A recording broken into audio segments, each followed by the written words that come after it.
Halo halo halo. Halo halo halo, suara saya terdengar? Bapak Ibu Terdengar, Pak.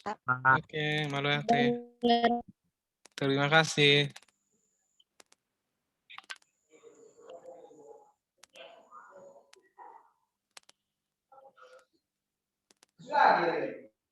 Wow.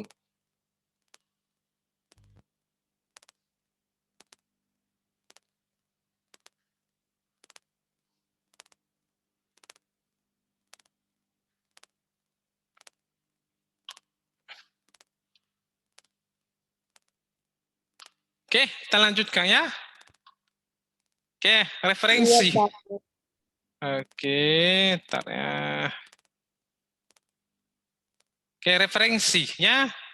Jadi kalau kita baca, Anda sering kedengar kata referensi ya, suatu informasi yang dijadikan sebagai rujukan atau sumber untuk memperkuat suatu pernyataan yang disampaikan. Referensi dari bahasa Inggris adalah refer to, artinya merujuk atau mengacu pada. Referensi terbagi dua, yaitu faktual, yaitu bentuk objek faktual, statistik, kesaksian, dan lain sebagainya. Ada juga non-faktual, yaitu cerita, hipotesa, kutipan, sastra, analogi, dan lain-lain. Tujuan referensi adalah mempertegas argumen atau pernyataan, dapat menghindari plagiarisme, sebagai bentuk penghargaan terhadap karya orang lain, menambah wawasan pembaca. Oke. Tadi di literatur review kan kita banyak membaca buku. Ya, tujuannya supaya wawasan kita bertambah. Yang menjadi pertanyaan, apakah bisa kita semua jadikan itu referensi dalam sebuah karya tulis kita? Itu belum tentu. Kita harus memilih. Misalnya kita baca 10 buku, yang kita jadikan referensi misalnya ya 5 buku saja atau 7 buku saja. Jadi kalau definisi dari saya adalah, referensi itu adalah merupakan pilihan dari beberapa literatur yang kita baca sebelumnya. Jadi yang terpilih lah, yang terpilih. Itulah definisi sederhananya. Referensi kita gunakan sebagai landasan kita dalam membuat argumen. Ya, sering misalnya seseorang bertanya sama kita, atau kita sering misalnya ditanya, kita ambil kasih tahu misalnya harga cabai di pasar 5.000. Ya, tidak semua orang percaya kan bahwa cabai itu 5.000 harganya per ons misalnya. Maka harus ada orang lain atau referensi, bisa dalam bentuk visi atau dalam bentuk pernyataan atau dalam bentuk kalimat bahwa memang harga cabai itu 5.000 misalnya. Nah, sama kalau misalnya Anda cerita sama teman Anda, sering Anda misalnya berbohonglah selama ini, tiba-tiba Anda menceritakan hal yang serius. Pasti teman Anda itu bertanya, ini serius atau tidak itu? Pasti ditanyanya apalah pendukungnya, apalah referensinya. Atau siapa saksinya, ya sering seperti itu ya. Bahwa yang kamu katakan itu betul. Itu juga termasuk referensi. Jadi kalau misalnya kita, atau misalnya dalam sidang lah, kalau misalnya Anda lihat sidang-sidang di pengadilan misalnya, itu pasti ada saksi. Saksi itu termasuk referensi. Kenapa referensi? Dia mendukung pernyataan si terdakwa. Misalnya, terdakwa saya tidak mencuri. Oke. Apa referensinya bahwa atau bukti bahwa dia tidak mencuri? Maka bisa dalam bentuk misalnya kesaksian. Misalnya ada saksi, misalnya dihadirkannya saksi 5 orang bahwa yang terdakwa ini tidak mencuri. Maka mereka memberikan referensi yang memberikan kalimat atau pernyataan yang memperkuat pernyataan terdakwa bahwa dia tidak mencuri. Nah, baru juga ada jaksa penuntut umum misalnya, dia mendakwa si terdakwa ini mencuri. Ya, apa buktinya? Ada juga mereka punya bukti, misalnya CCTV, orang yang melihat. Nah, itu juga referensi bagi hakim untuk memberatkan terdakwa. Jadi seperti itu referensi. Jadi referensi memperkuat pernyataan kita. Begitu juga dalam penelitian, kita ada referensi. Referensi itu yang kita pilih itu yang kita tulis di daftar pusaka. Kalau Anda pernah melihat daftar pusaka kan, itu juga referensi yang atau kutipan yang dibuat di dalam penelitian tersebut. Nah, jadi tujuan dari referensi itu apa? Ya salah satunya kalau kita banyak membaca tadi kan, berarti kita pilih referensi, misalnya referensi dari A. Maka otomatis dengan kita melihat, memilih jurnal tertentu atau penelitian tertentu sebagai referensi penelitian kita, maka otomatis memberikan manfaat bagi si peneliti sebelumnya. Oke, contohnya tadi ya, saya membuat penelitian ini punya saya, dan saya mengutip atau mengambil penelitian punya si, ya ini ada nama saya juga, berarti punya saya sendiri ya. Nah, ini nggak masalah. Ini kan ini adalah penelitian saya sebelumnya dan saya kutip sendiri. Ini bisa ya bisa. Oke, ini penelitian saya sebelumnya saya kutip, yaitu implementasi algoritma a priori pada studi persediaan obat. Studi kasusnya di apotek rumah sakit Stomihi. Oke. Punya yang lain misalnya ya, A. Widianti, analisis klaster untuk mengelompokkan performasi mahasiswa Fakultas Ilmu Terapan dituju dari bidang akademik dan non akademik. Penerbitnya JIK Teknologi Informasi volume ini nomor 6 ini. Jadi yang saya kutip ini, saya jurnal atau penelitian si Widianti ini, saya kutipkan jurnalnya, saya jadikan literatur, saya pilih sebagai referensi penelitian ini, maka saya menghargai dia. Jadi dengan saya tulis namanya di sini, maka otomatis saya menghargai dia. Saya memberikan penghargaan kepada dia. Bahwa penelitiannya sebelumnya adalah sangat bermanfaat bagi penelitian selanjutnya.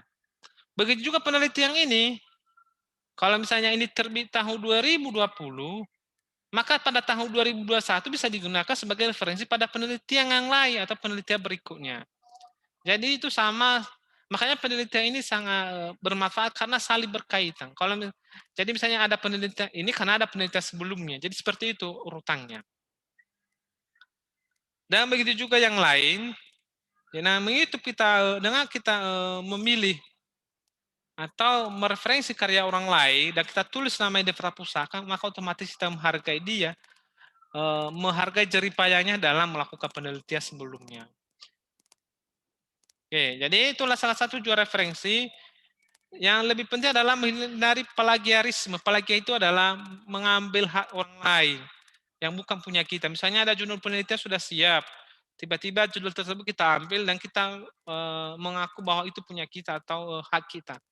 Sering Anda dengar plagiarisme penelitian, itu mengambil karya orang lain. Jadi dengan kita mereferensi punya orang lain, maka kita terhindar dari plagiarisme. Terhindar dari plagiarisme. Jadi saya juga himbau kepada adik-adik kalau misalnya nanti Anda melakukan penelitian apapun penelitiannya walaupun sederhana, janganlah ambil judul yang sudah ada di internet.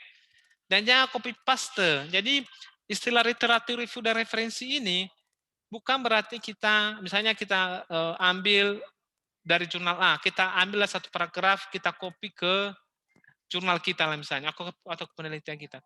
Bukan 100% kalimat yang tertulis, kita copy paste, tidak bisa.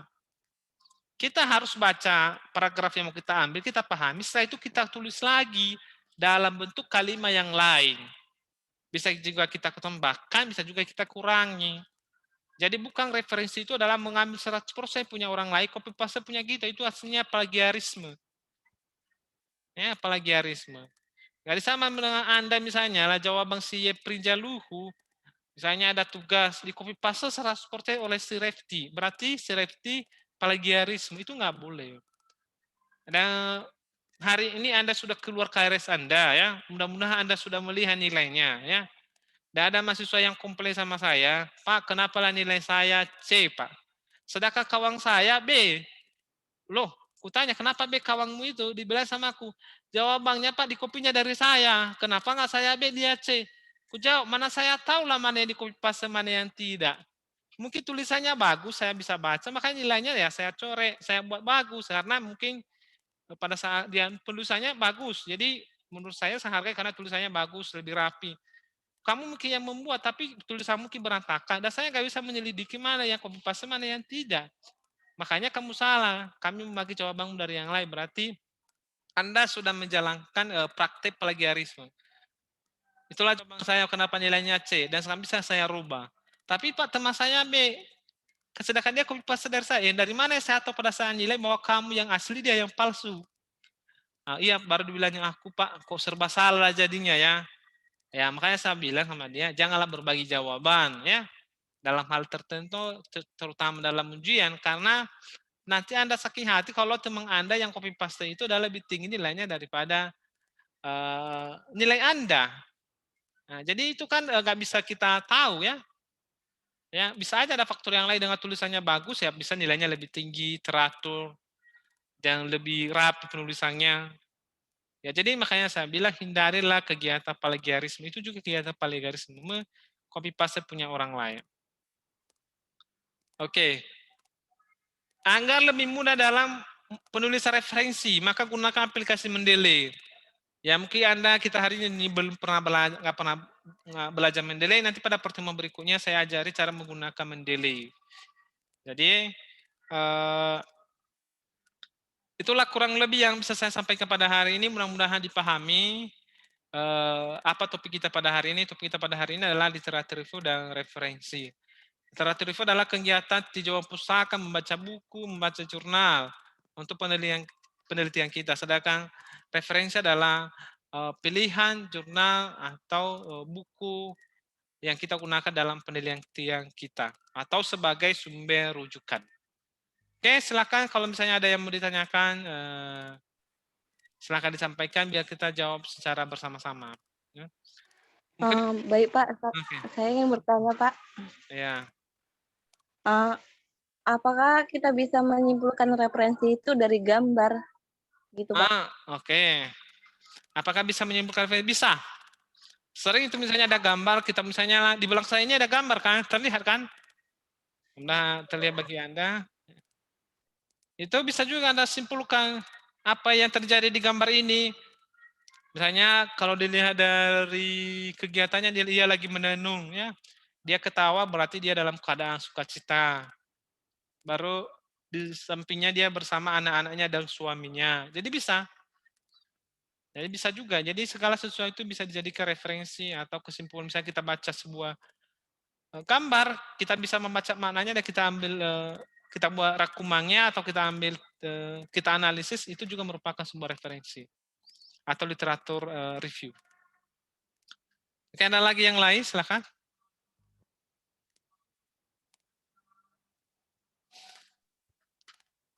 Ada yang mau tanyakan, silakan. Si Egis Lavau. Egis Lavau.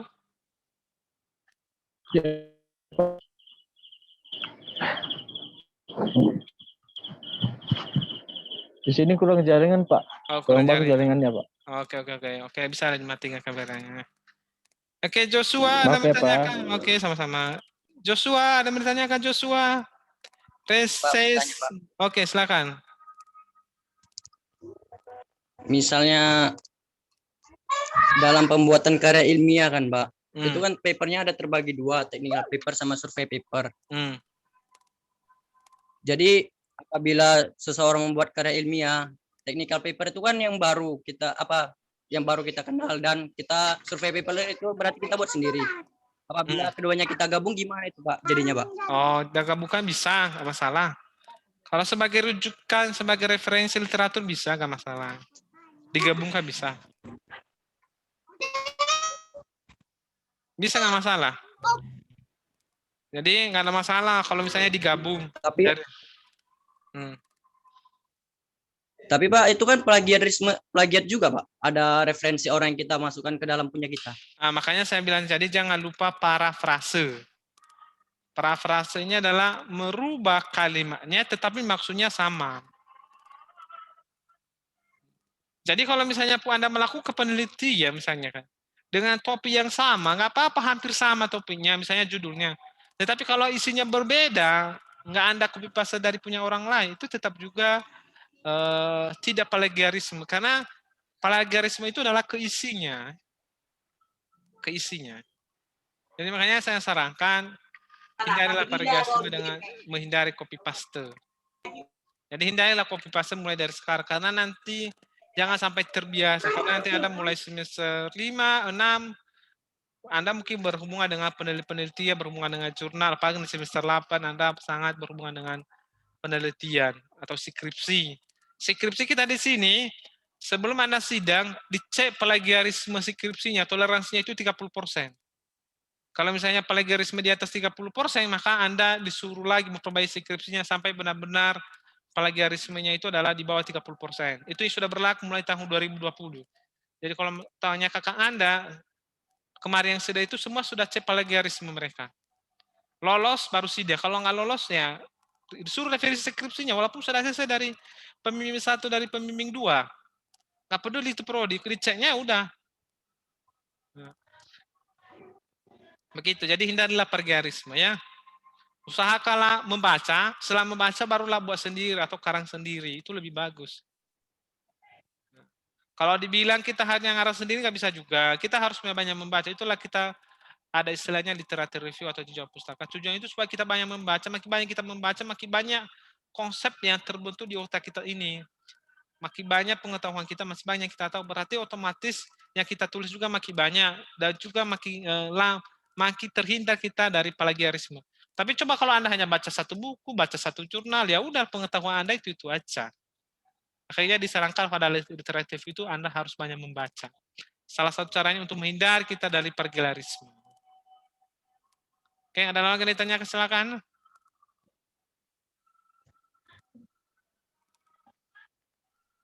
Nah, Eni Safitri, ada yang menanyakan ini?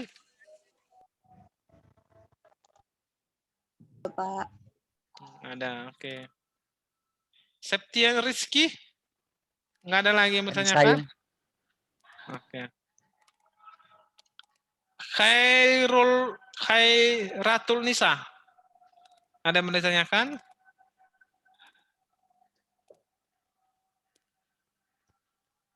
Pak, boleh bertanya, Pak? Oke, silakan Joshua. Oke. Yang dimaksud dengan karya ilmiah memiliki gaya penulisan yang berbeda, gimana maksudnya, Pak? Oke. Karya ilmiah ini kan udah pernah saya jelas sebelumnya, ada skripsi, tesis, disertasi. Dan setiap, misalnya lah Budi Dharma dengan kampus misalnya yang lain, itu memiliki panduan yang berbeda-beda. Jadi tidak sama. Begitu juga misalnya penerbitan jurnal itu mempunyai panduan yang berbeda-beda. Dan rata-rata memang itu sudah ada, misalnya walaupun berbeda-beda tapi sudah ilmiah. Misalnya kampus A dengan kampus B panduan penelitiannya seperti ini. Kampus C seperti ini. Ya, walaupun misalnya beda kampus tetapi walaupun juga panduan penelitian yang berbeda tetapi tetap saja ilmiah. Artinya dari segi misalnya jenis tulisannya, huruf besar kecilnya, jaraknya, posisinya itu dikasih kebebasan atau diberikan kebebasan kepada penerbit atau kepada perguruan tinggi. Jadi tidak ada misalnya panduan misalnya skripsi, penelitian skripsi Budi Dharma dengan USU sama, tidak, pasti berbeda. Karena mereka juga ada rujukan sendiri, kita ada rujukan sendiri. Itu disesuaikan dengan kebutuhan masing-masing. Jadi tidak ada yang sama. Itu artinya memiliki perbedaan atau setiap penerbit itu mempunyai perbedaan penulisan berbeda-beda. Oke, Jadi ada lagi kalau cara menilainya, Pak? Menilai sebenarnya nggak ada. Kalau misalnya kita melakukan penelitian, misalnya penelitian, sebelum kita melakukan penelitian kita baca dulu panduannya.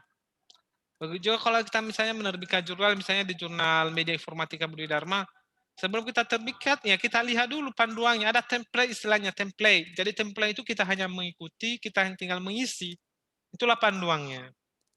Jadi tidak boleh kita buat sendiri ya. Setiap penerbit itu ada aturannya. Sama juga kalau Anda menerbitkan buku misalnya si Alex Pindo dengan Andi itu berbeda panduan penulisan bukunya. Nah, seperti itu juga. Jadi adalah perbedaan, tapi tetap ilmiah. Istilahnya ya secara umum sama. Tidak ada yang, misalnya komponen susunannya itu susunan-susunannya sama, misalnya judulnya seperti ini, isinya seperti ini, tetapi mungkin perbedaannya itu mungkin hanya dari jarak, jenis tulisan, size hurufnya, dan lain sebagainya. Itu aja yang berbeda. Oke, ada lagi? Oke, mudah-mudahan tidak ada. Oke, untuk tuh. Oke, siapa lagi? Oke, siapa? Saya, Pak. Oke, silakan si Refti.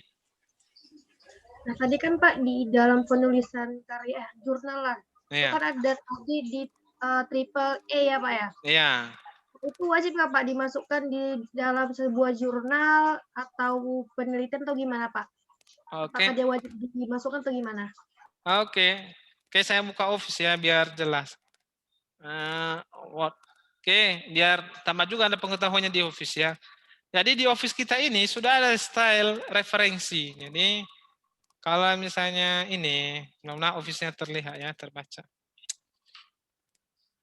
Oke. Terlihat Office-nya kan? Oke, saya pakai Office 2016. Di 2016 ini ada referensi ini. Referensi, jadi gunanya ini adalah untuk referensi penelitian, sudah tersedia sebenarnya.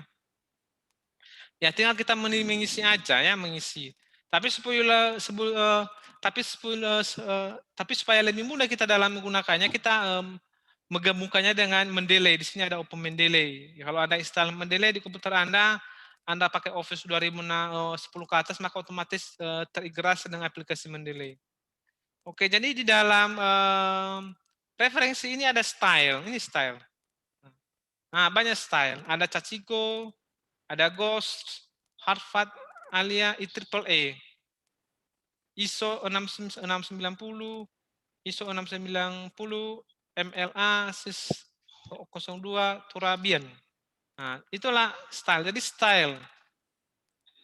Jadi pilihan. Jadi kalau ada juga kita di sini kan sudah menetapkan menggunakan IEEE. Bisa juga kampus lain dia menggunakan misalnya Chachigo. Nah, beda-beda. Ada juga kampus lain menggunakan apa stylenya. Itu merupakan berbeda-beda semua ya. Misalnya lah saya buat di sini ya.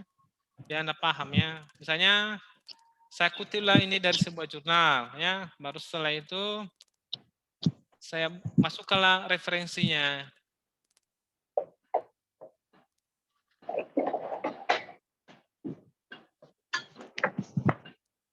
Saya tunggu agak lama sedikit. Dia karena terintegrasi dengan mendelay.